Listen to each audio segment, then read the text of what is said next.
saying men should be dangerous. By dangerous, that implies I should be ready to threaten someone, to hurt somebody. No, you should be capable of it.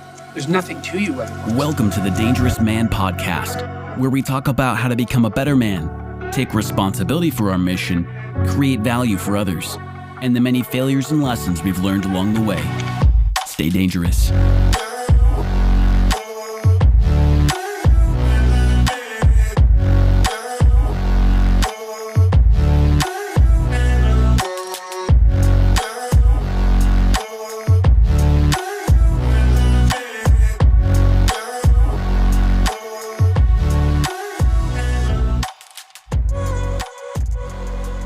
Good morning, men. Welcome back to another episode of The Dangerous Man.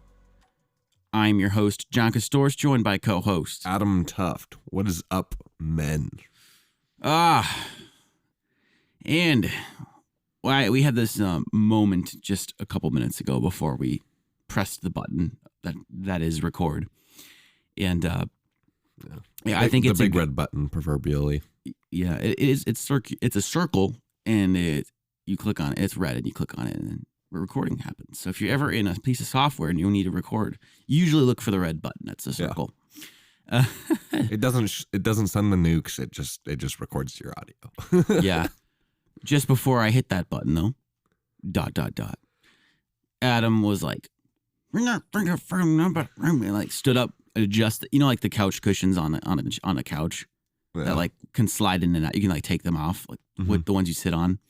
So we have this couch that just kind of starts to imagine like an ice cream sculpture, and it just starts melting, and then it just goes, just starts sliding forward. Like slides. Yeah, losing its form. That's this couch. So he stands up, and that's what I'm sitting on right now.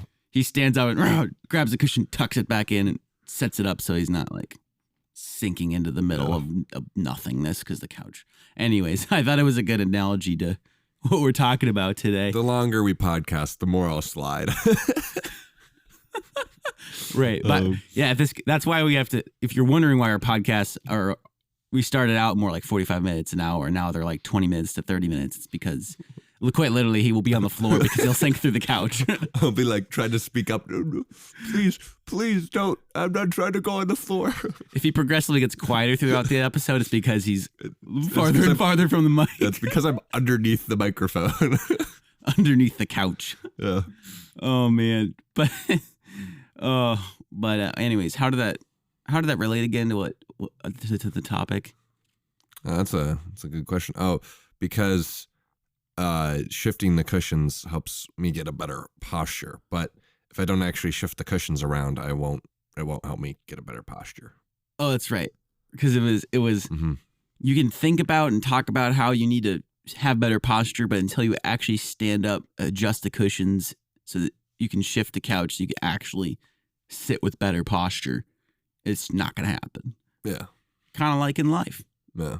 You can kind of be like, I need better posture. I need better posture. I need better posture. I need to get my posture better so then I don't have my back doesn't hurt as much, and I stand up straighter and I look more professional and more confident in myself. But then if you don't actually think, oh, hey, let me actually pretend there's a string going through my body that's kind of pulling me to the ceiling, and actually put your shoulders and whatnot back.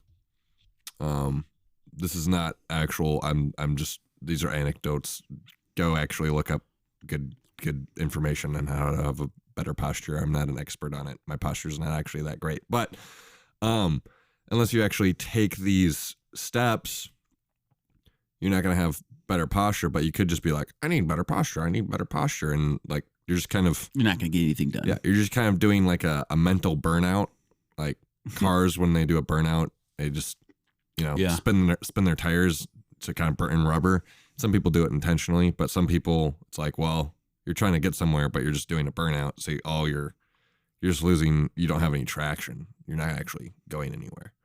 And I think sometimes I can do this mentally when I'm trying to get stuff done in business. I was actually talking to one of my mentors last week about this, or in business. It's just kind of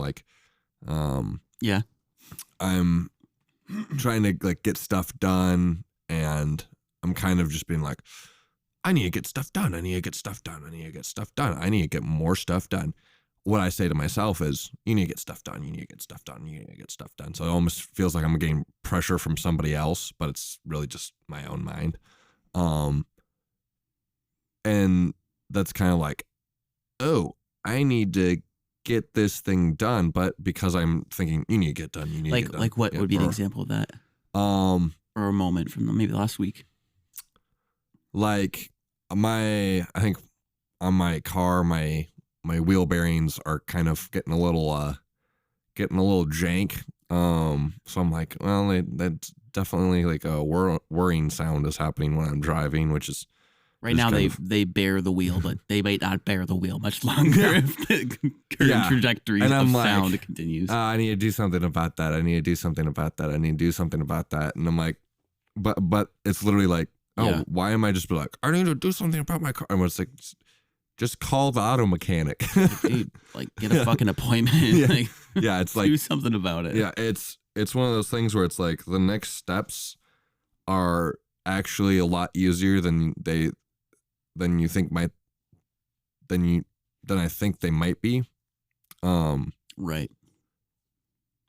But do you find that you just like kind of overthink it a bit, or? Oh yeah.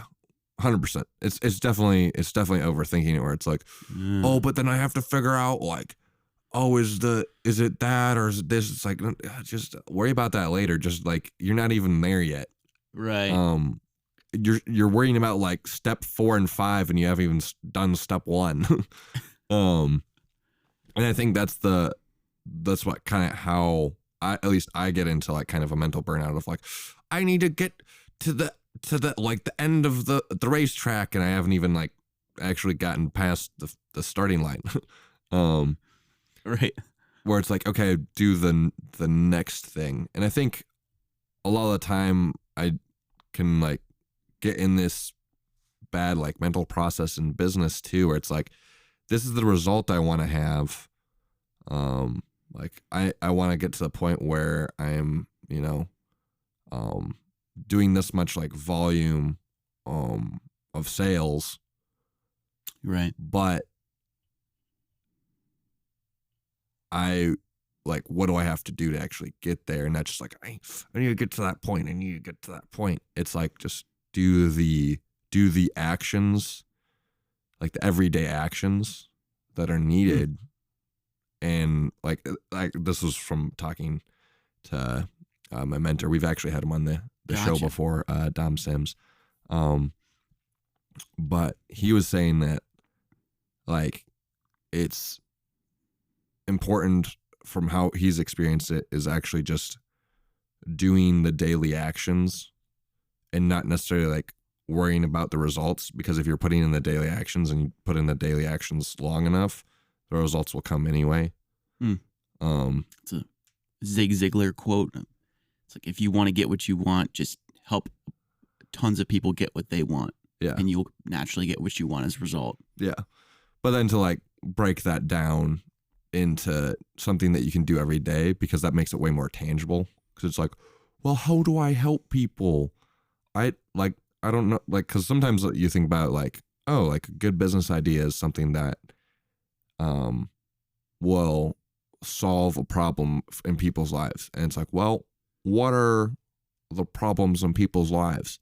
Sometimes you like try to think about that, and then you put the pressure on yourself to like think about something, and you're just like doing a mental burnout of like, I need to figure out a problem to solve, rather than just doing daily action. And then you'll find yourself running into a problem and be like, how can I do something to solve this and to solve it for other people? Yeah, well, I'm glad you bring this topic up, because it's something that I've thought a lot about, when we talk about reflecting. Basically sit down with, I've sat down with a journal. I've sat down and just thought without a journal. I've sat down and talked to somebody else, right? But the idea that I can kind of start to think through and process and reflect on what's actually happening in my life. Mm-hmm. And, Adam and I have talked about, we've talked about like goals setting, and how helpful it can be to write out your goals, short term, long term, whatever, bit of both. But it comes down to this process. If I sit down and I actually plan out what are the actionable things that I can do, if I'm, in this case of running a marathon, if I just go, I need to be running, I need to be running, I need to be running. But it's like, okay, well, when in my week have I sat down? Like, well, actually, let me just start. Like, what is the time of week that I even sit down to do my planning for the week, my schedule? I think for a long time, I haven't been able to say that I have a time where I actually sit down and plan my schedule. And maybe that's pretty relatable to a lot of people, but some of the most successful guys that I personally know, different, mentors or bosses I've worked for over the last couple of years, they literally have times in their schedule every week where they sit down and reflect on how things are going and on where they're trying to get, and then actually will build out lists of what to do that week to move the needle forward. And it's kind of called like a weekly reflection, weekly planning is what I've heard them kind of label it as. But anyways, if I, that's the time to sit down and, okay, here's what I'm actually committing to. Like for me, that's like, what days am I going to run? Mm-hmm. Okay, where am I going to go run? Okay, how long am I going to run? How far am I going to run? Like, I actually have to, if you asked me these questions, Adam, I'd have actual answers because I've planned it into my life. Uh-huh. And in order to achieve that goal of being able to train and get in shape to run a marathon in a few months. But it's the same thing where in life, I see, I'll keep it kind of vague, general. I guess general is the word, but different individuals I've talked to, it's very much this thing that you talk about. It's an idea. And maybe they get they're starting to get passionate. I want to do it, but they're not taking any steps. Yeah. They're spinning their tires. Yeah. And I think that's what we want to call out here specifically is, okay, well, I remember you were telling me this, Adam, and we'll kind of, wrap things up here in a minute, but you were telling me, well, first of all, weren't you pretty frustrated just with yourself in this process? Like, yeah. Can you just share briefly a little bit about that? It's kind of how you felt and whatnot. Yeah, kind of what I was saying is like, I felt like I was doing the work that I should be. Like, I felt like because when you are doing kind of like a mental burnout, I'm like, I need to be doing this. I need to be doing this. You feel like you're doing a lot of work because the pressure, like you're doing a bunch of work is there, but you're not really going it. Your work isn't actually like it's on your mind. Yeah, it's on your mind. So it's taking up a lot of like your mental, like for me, it's taking up a lot of my mental space. Right. When I say you, a lot of the time, it's sometimes like just me talking to myself like you. And that literally what I mean is just me. Hey, you. Hey, Adam, what you doing? The Italian mobster inside him. Hey. Pretty much. Yeah. There's a little Italian mobster in my brain that's like saying, "Hey, get it done." It's the Godfather, right? Yeah. Just has pointing a Tommy gun at me. Hey, look at my little dress. But it's the looking at it and just doing that spinning of like, I feel like I've done so much because my foot has been on the gas, but my wheels are just turning, because I'm doing a burnout basically.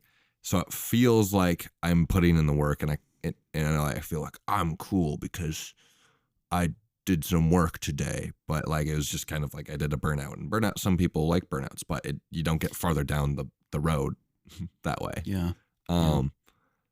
Which is what you're trying to do. I imagine that's pretty frustrating for you. Yeah. So it's like that frustration of like, wow, I feel like I've put in a lot of work, but I haven't really put in that much work. And like, there's a way where I can feel like by just focusing on like the next thing I have to do, rather than, like the putting on the pressure of like, I need to do it. I can actually feel like I did less work while at the same time actually doing more work, because I'm just focused on, okay, what do I need to do next? Okay, do that. Well, I mean, the way you described it to me earlier was just that I'm kind of like just a lot of like, gotta do it. Yeah. And just a lot of like, I don't know if angst is the right word, but anger perhaps is a better word, but not a lot of like results. And then it's just like, you described it to me as almost like a loop. Yeah, it's like a loop of like just like a continuous cycle. Anger, kind of do a little bit of work, but not nearly as much as I feel like I'm doing. And then anger that I haven't got enough done again. And then it's kind of like a loop of like, I feel like I'm doing so much work, but I'm not getting anywhere. Yeah. And it's not that like, it's almost like I have to have more, like I feel like I have to have a little bit more patience with myself, but then be like, okay, what's the next thing that actually like helps me? And then just do that and focus on just doing that over and over again. And that's the money question right there. Yeah. You want to repeat that? Like it. What's the next thing? Yeah, I think it's like what is the next thing? Like just in business, in what you're trying to do in life, like any goal you have. Any goal we have, to actually just think about what's the next actionable step to do that. Kind of just like imagine if like everyone did that instead of like doing a mental burnout. Like they just thought, oh yeah, what's the next little step? Not necessarily big step. The next little thing. It might be, hey, I have to walk into my room and sit down at my desk and pull out a piece of paper so I can write down the next thing. Oh yeah. Like that's like actually really good. The literal, probably necessary. The literal smallest next step to do. Imagine if everyone just started focusing more on that rather than like the big picture of like, I need to get this done. It needs to happen. Like if we were to do that and have like, you know, your friends to do that, everyone that you work with to do that, how much farther we would get in projects while also almost feeling like we're doing less work. Share the show if you want to help other men embrace danger and become truly great. You've been listening to The Dangerous Man. Join us next time. Until then, claim your greatness and stay dangerous.